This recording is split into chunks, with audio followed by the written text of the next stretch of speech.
तूफानी प्रचार से पहले प्रधानमंत्री नरेंद्र मोदी वाराणसी में थे। वाराणसी में रोड शो में पीएम का जोरदार अभिनंदन हुआ, स्वागत हुआ। ये तस्वीरें भी देखते चलिए। तो वाराणसी में प्रधानमंत्री नरेंद्र मोदी ने 4 वंदे भारत की सौगात भी दी है। इस बीच एक बच्चे ने कविता सुनाई तो प्रधानमंत्री मोदी ने उसके कंधे पर हाथ रख दिया और उसकी हौसला अफजाई की। सुनवा भी देते हैं आपको। मेरा बनारस बदल रहा है, छट रहे हैं काले काले बादल, दुश्वारियों से निकल रहा है, मेरा बनारस बदल रहा है। सदा सनातन सदा पुरातन, ये मेरा बनारस बदल रहा है। बनारस ने जब से ढंग बदला, बनारस ने जब से संग बदला, विहंग सा उड़ता ऊंचे ऊंचे, विहंग सा उड़ता ऊंचे छोड़े, नए क्षितिज पे मचल रहा है, सदा सनातन सदा पुरातन, ये मेरा बनारस बदल रहा है। जम्मू द्वीप का प्राण बिंदु ये, मोक्षदायिनी का स्वर यही है, दिन प्रतिदिन निखर रहा है, सदा सनातन सदा पुरातन, ये मेरा बनारस बदल रहा है।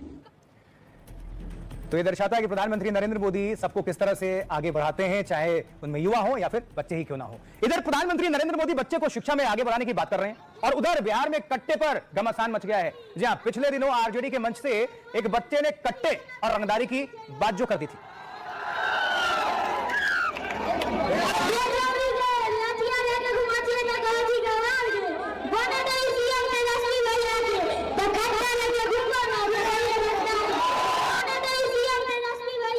अब सोचिए ये जो बच्चा है कट्टा और तेजस्वी यादव को आने के बाद किस तरह से कह रहा है और वहां पे जो जनता है तालियां बजा रही है और खासकर जो नेताजी हैं वो ताली बजा रहे हैं। अब आप सोचिए।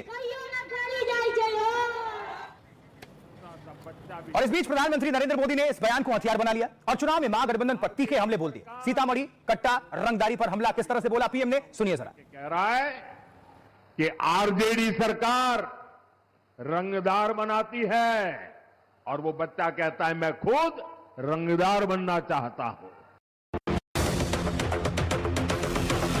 एनडीए सरकार के शपथ ग्रहण में फिर से पटना आऊंगा। आखिरी चरण के रण से पहले बिहार में भारी घमासान मचा है। बड़े बड़े दिग्गज तूफानी प्रचार में जुटे हैं, लेकिन बिहार में सबसे ज्यादा चर्चा कट्टा और रंगदारी की है।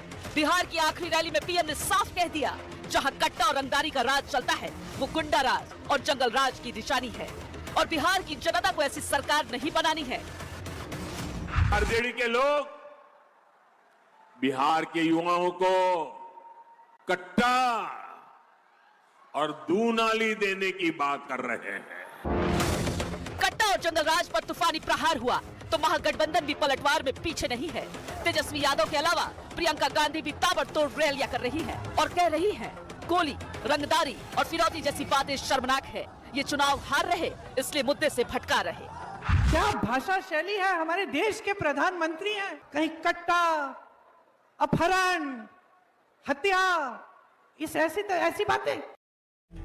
तो बिहार में कट्टा और रंगदारी पर घमासान कैसे भारी, आइए जरा थोड़ा तफसील से चर्चा कर लेते हैं और कुछ खबरें पहुंचा देते हैं और आंकड़े भी पहुंचा देते हैं और किसने क्या कहा यह भी आपको जानना चाहिए। प्रधानमंत्री नरेंद्र मोदी कहते हैं कि यह चुनाव बिहार का भविष्य तय करेगा। जंगलराज वालों के प्रचार के गाने सुने आपने। छोटे बच्चे मंच से कह रहे हैं हमें रंगदार बनना है। क्या बिहार के बच्चों को रंगदार बनना चाहिए या डॉक्टर, इंजीनियर बनना चाहिए? हम बच्चों के हाथों में लैपटॉप देने का काम कर रहे हैं। आरजेडी कांग्रेस वाले कट्टा और दुनाली दे रहे हैं। ये देखिए जरा कट्टा वट्टा। जहां कट्टे और रंगदारी का राज चलता है वहां नौजवानों के सपने दम तोड़ देते हैं। जहां गुंडा राज होता है दुकानदारी चौपट हो जाती है। इन लोगों ने बिहार में सालों तक गुंडा और जंगल राज चलाया। जंगल राज से बिहार को बचाना हम सबकी जिम्मेदारी है। आज बड़े बड़े लोग बिहार की मछलियां देखने आ रहे हैं, वो तालाब में डुबकियां लगा रहे हैं। निशाना किस तरफ था आपको पता ही है, राहुल गांधी कांग्रेस, और बिहार के चुनाव में डूबने की कोशिश कर रहे हैं, प्रधानमंत्री ने कहा है। और अब प्रियंका गांधी वाड्रा ने क्या पलटवार किया, कैसे जवाब दिया, देखिए और सुनिए। कहती है प्रियंका गांधी कि अब मोदी जी पीएम पद की गरिमा भी बरकरार नहीं रख पा रहे। वो रैलियों में कट्टा, गोली, फिरौती और रंगदारी की बात करते हैं। एक प्रधानमंत्री के मुंह से चुनाव में ऐसी बातें निकलना शर्मनाक है। असल में बात यह है कि इनके पास कोई मुद्दा नहीं है, इसलिए इनकी भाषा का स्तर इतना नीचे गिर चुका है। प्रधानमंत्री मोदी को देश की जनता पहचान गई है और अब जनता मोदी के झूठ से गुमराह नहीं हो रही है, इसलिए वो चुनाव जीतने के लिए वोट चोरी पर उतर आए हैं और चुनाव आयोग के साथ मिलकर ये लोकतंत्र से खिलवाड़ कर रहे हैं। प्रियंका गांधी वाड्रा का ये पलटवार अब आपको सुनवा